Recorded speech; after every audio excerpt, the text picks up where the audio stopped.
that often happens of people absorbing the arguments of opponents who do not wish you well. So, for instance, on interventionism, you never hear, in fact, I've said this to Majid before, but I've never heard anyone from the Islamic world say, thank God for NATO. Yeah. But they should.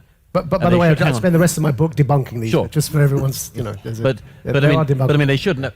The reason I mention this is for the selective historical reasons which we in the West are at risk of imbibing. For instance, I say, why does nobody say thank God for NATO? Because if NATO hadn't have intervened in Kosovo, I think it's widely agreed that a severe genocide would have occurred on the continent of Europe, worse than was already happening. NATO intervened. We don't expect thank yous endlessly, but once will be something. And thank you, Douglas. So I have. It's not enough. But this is just worth remembering, because a generation and a lot of people from a generation are at risk of imbibing basically the jihadists' arguments about us. And I just put that out there at the beginning. The second thing I'd just say quickly is, I mean, the fascinating thing now about looking at back, for instance, intervention in Afghanistan, is that, you know, it's one of the great fallacies of history which we're always vulnerable to, which is to think that everyone knew in the past what we know now. And, you know, until the 1980s, the major threat to countries like ours was global communism, the Soviet expansionism. We saw it as a major threat. And anyone who doubts that just has to say that, I mean, if up until, I've often thought of this, until as late as basically the 10th of September 2001, if you said, in the early years of the 21st century, politicians, journalists, public intellectuals and others are going to spend years talking about Islam. Say, what? Why? How come? It's not that interesting. It's not that vital in a bit of our society. It's not overwhelming. If you said, okay, you're going to be discussing Islamic blasphemy laws all across Scandinavia for years. Why? And the jurisprudence of face veils. Yeah, and like you're going to be the major debate in the UK in August 2018 is going to be the burqa. How does that happen? I don't see I don't see the way. That is a bit surreal, isn't it? So here's the deep underlying thing, which is that religion's back. And most people in the West don't know how to talk about it or think about it. And I've just got this endless concern about this matter, because I've had this conversation, as I think a lot of other people here have, for years with politicians and others, and they still don't understand the nature of this. And I just give you one example quickly. A little while ago, I was speaking to a TV producer who came over to me at a party somewhere and said, it was at the height of ISIS, and she said, what do ISIS want, Douglas? And I thought, oh, okay. Well, they're actually quite upfront about it generally. Yeah, they're quite. They've done a lot of speaking about this and a lot of writing, and they basically want to bring about they invite the world to Islam and bring about the end times. And this woman looked at me and she said, like, she said, well, that's ridiculous. I mean, they can't. I said, what do they really want? And I said, well, they say that they want to invite the world to Islam, or their version of Islam, and then will bring about the end of times. And she just looked at it like, I don't see that. I don't.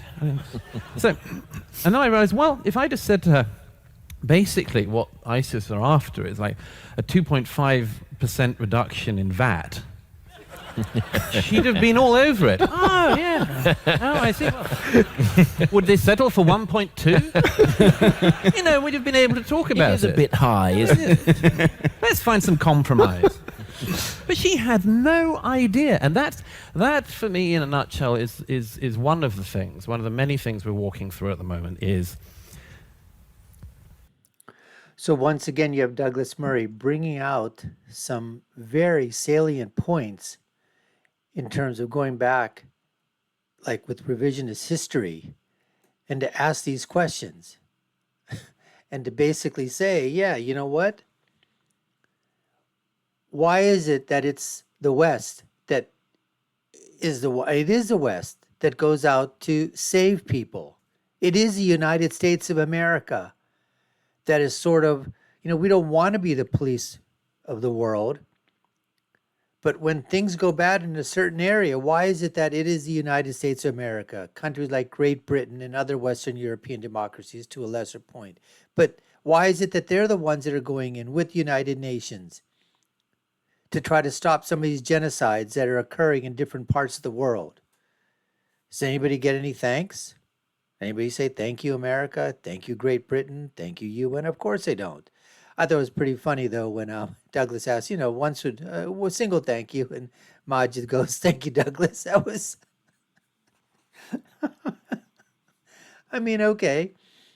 But Douglas brings up the point that, yes, prior to, September 11th, nobody was thinking, religion? I mean, the only other thing that had happened at that time, was we were knowing what happened, with the Shah of Iran and the toppling and the Ayatollah Khomeini. And that was, pretty much it. But yes, our adversary at that point in time prior to that was global communism. Chinese, and even, I don't even think China was really on the radar that much back then.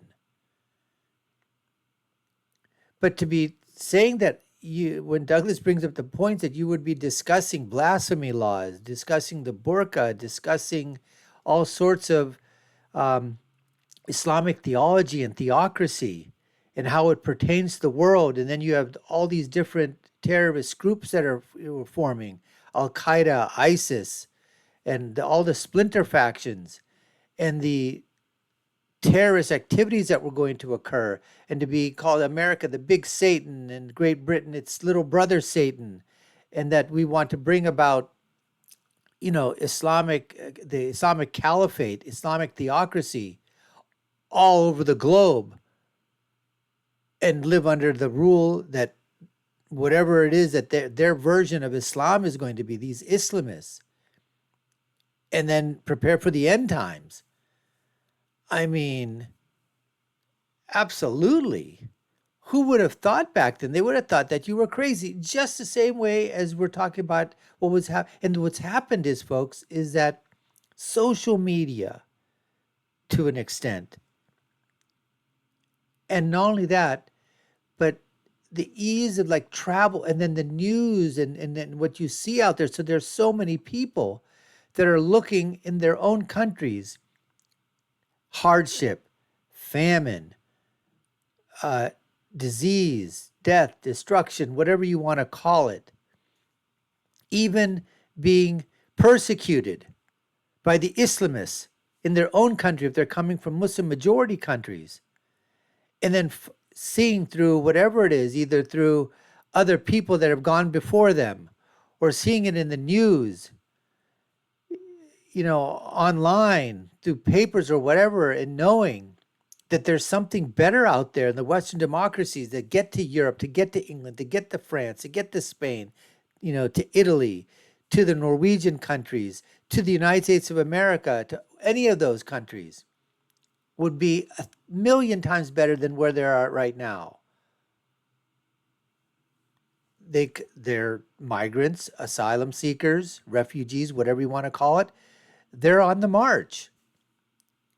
And this is what Douglas and we were, so many times we talk about in terms of how fast can we assimilate immigration without any kind of integration. And then these kind of problems are the ones that come up. Because people, they settle into these countries and decide that, we're going to bring everything from our country over there. That's some of the things that started the whole thing in the first place. Anyways, let's get back to more of Douglas Murray and some of his great thoughts and insights. That's what we have on tap for you today, folks. You're watching the Dr. Nasser Sheikh Show. I'm your host, Dr. Nasser, where I give you my political prescription from my political perspective. What happens when everything like this collides? Douglas Murray with these other great thinkers, culture, religion, media, entertainment, government, politics, religion, they all come crashing together. Let's get back to more of Douglas Murray right now. World. I mean, it is impossible to find a manner of speaking which could simultaneously be you and a few people in a room, you and the people at your dinner, and possibly everyone in the world. It's jokes are the most obvious one. There is no joke so funny that it can be repeated to everybody in the world all the time. Forever. Forever. Yeah. And if there's, and we all know most jokes have some edge somewhere. Most of them are not going to last 5 years, let alone etc. So jokes are the obvious one. The other one is, and I was very worried by what Sam said about that, about the same self-censorship, or not self-censorship, but that thing of stepping back slightly, because what is the problem for politics in all of our countries at the moment? What has produced this backlash in politics? It's that we've had a generation of politicians who can never say anything meaningful in front of people.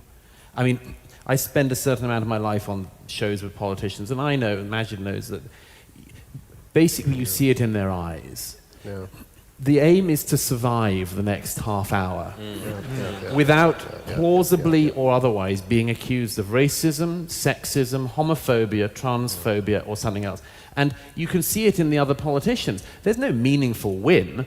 The hope is that the other person says something which allows you to say, I think that's quite offensive to X group of people. And then the person goes, oh no. And then they're on the ropes and you got them. And if you get enough other people, you destroy them and they're dead. And that's it. And the point is that this is why politicians can't say anything. This could be your effect on these politicians. But, yeah, it may be. But the point is that this is why politics is going bad, because you can't tell any truth to that kind of audience. Now, the problem is, if down from politicians, or up from politicians maybe, you have the same effect. Subject which is a more considerable landmine than many others as an issue. I think that one of the most important ground rules is this: you have to say, stop equating speech and violence. Stop saying, in all of this stuff, we need to find a way to think out loud. Okay, in a group like you're describing, or any other group, we have to find a way to think out loud and to try stuff out. Sometimes it will be wrong, often it'll be right, and so on, but we have to be able to have that ability. And one of the things that's stopping it is this endless equation of a thought that you've had and have voiced with the most extreme act of violence. So, for instance, if you say X, it's people like you that are the reason why so many of these people are killing themselves. You can't have any conversation if a part of the answer is being presented in that way. And I suppose just to see the people who are doing that as just using another tactic in order to win a particular sectional point, but allowing words to be words again is the beginning of some kind of solution. You know, it's a dialogue of the demented at the moment, where the society says, you know, there are some things we really strongly believe in, and if you don't believe in them, well, please do. It's not very assertively made. There's a sort of, well, what happens if I don't? Well, please do. There's no follow-up. There's a long way for this to run, and it doesn't all go in a good direction. There was a young girl, a commentator on the TV in London a couple of mornings ago, arguing about Trump and so on, as usual, not very enlightening discussion.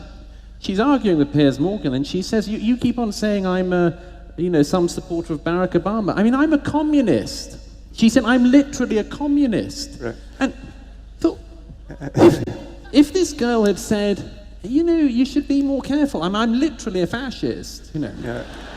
By the way, edit that one carefully on that. No, I'm alive to YouTube. That would be the New York Times headline. Yeah, exactly. Literal fascist admits. But if this guy, everyone is busy searching around. Like in Canada, one of the big discussion forums, the Human Rights Commissions found that there were like 11 people on this neo-Nazi forum, and it turned out half of them were working for the Canadian government trying to find neo-Nazis. Right. Like, the Canadian government constituted 50% of the neo-Nazis in Canada. So they're scurrying around looking for the Nazis like this, and on the other side, it's like mainstream on the television. Yeah, I'm a communist. I'd love to go through. Yeah. You know, more great insight from Douglas Murray, but I just have to say that when Douglas is talking about the situation where, you know, before you have from the left and leftists, they would say silence is violence. So if you don't speak up, you're participating in the violence just by not speaking up in terms of on the leftist side. If you're speaking out or speaking up from the conservative side, oh, that definitely is violence. But if you're staying quiet from any side, then you're also committing violence. So there's that. So they're going to get you that way. Douglas is saying the other way they're coming at you is by saying that when you speak about any subject and there are people involved in that subject matter, well, because you're outspoken and you're speaking about it, people are dying. So you better not talk about it because people are committing suicide or people are dying. So now if you speak about it, people are dying. If you don't speak about it, you're committing violence. So I've said this so many times, folks, that on the left, they have gotten they're really experts in linguistic, what I call linguistic lingo. They put together words and phrases and adjectives and modifiers that evoke emotions. Sometimes those emotions, you know, tug at your heart. But if you really delve into what they're saying, you'll find out and say that, you know what? I know that's tugging at my heart, but in the long run, what they're saying is not going to work. It's not going to be a benefit. It might even just be a short-term temper. I mean, it feels good. It sounds good. But every time the left brings out their policy, they're the ones that bring about just a calamitous fall in what they're trying to accomplish. And then when that doesn't work, they bring about something else and double, triple down on it, try to fix a problem, and it just makes it even worse. So I think we've got to basically, you know, when we're out there and we're making our arguments, we're talking about it, basically is to brush that off. When they say something like, you know, what you're doing, say, prove it. What are you talking about? Give me the stats. Where are the studies? What are you talking about? What happened in that community? What happened with that particular group of people? This is what they're doing with the transgenderism crowd, the Church of Transgenderism. That's what they're trying to do. They bring about the fact of the suicidal rates just go up because you're talking about it. Because nobody was affirmed. Well, if that was a question, shouldn't the suicidal rates of people have been even greater back in the day when we didn't even know the term transgenderism? It wasn't even talked about 30, 40, 50 years, 100 years ago, 1,000 years ago? I mean, there should have been people committing suicide all over the place if that's true. Anyways, folks, we appreciate you taking the time to watch. You've been watching the Dr. Nasser Sheikh Show. I've been your host. My name is Dr. Nasser. If you haven't done so already, we'd love for you to subscribe to the channel, like, share, and follow us. You all know what to do. Take a look at our video links above and below. Leave you with my final thought, which is, when you're right, and when you're left, you're wrong. Until next time, folks, take care and stay safe.